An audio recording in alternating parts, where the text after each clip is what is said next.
Colours புது ஃபேஷனோட தி சென்னை சில்க்ஸ்ல இந்த பொங்கலை ஓஹோன்னு கொண்டாடுங்க. தி சென்னை சில்க்ஸ் ஸ்ரீநகர், வேளச்சேரி, கோபேட் மற்றும் திருவள்ளூர். சொத்து குவிப்பு வழக்கில் முன்னாள் அமைச்சர் விஜயபாஸ்கர் புதுக்கோட்டை நீதிமன்றத்தில் ஆஜராகினார். கூடுதல் விவரங்களை முடிய செய்தியாளர் பாக்கியராஜ் வழங்க நாம் கேட்கலாம். பாக்கியராஜ், வழக்கு தொடர்பான மேலும் விவரங்கள். தமிழக முன்னாள் அமைச்சர் விஜயபாஸ்கர் வருமானத்தில் அதிகமாக சொத்து சேர்த்ததாக புதுக்கோட்டை லஞ்ச ஒழிப்பு போலீசாரால் தொடரப்பட்ட வழக்கு புதுக்கோட்டை மாவட்ட முதன்மை நீதிமன்றத்தில் வழக்கு விசாரணை நிலுவையில் உள்ளது.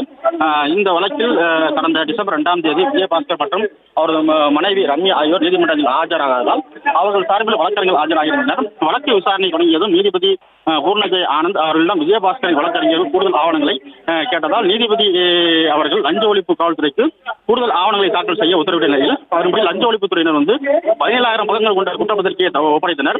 17,000 பக்கங்கள் கொண்ட குற்றப்பத்திரிகை நகல்களை லஞ்ச ஒழிப்பு காவல்துறையினர் நீதிபதியிடம் ஒப்படைத்த நிலையில் புதுக்கோட்டை மாவட்ட முதன்மை நீதிபதி பூர்ணஜய் ஆனந்த் வழக்கு விசாரணையை இன்று ஒத்திவைத்தார். இந்த வழக்கில் முன்னாள் சுகாதாரத்துறை அமைச்சர் விஜயபாஸ்கர் இன்று நீதிமன்றத்தில் ஆஜராகியுள்ளார். இப்போது அந்த வழக்கின் விசாரணையாக நடைபெற்று வருகிறது. செய்திகளை உடனுக்குடனும் துல்லியமாகவும் தெரிந்து கொள்ள சப்ஸ்கிரைப் பண்ணுங்க.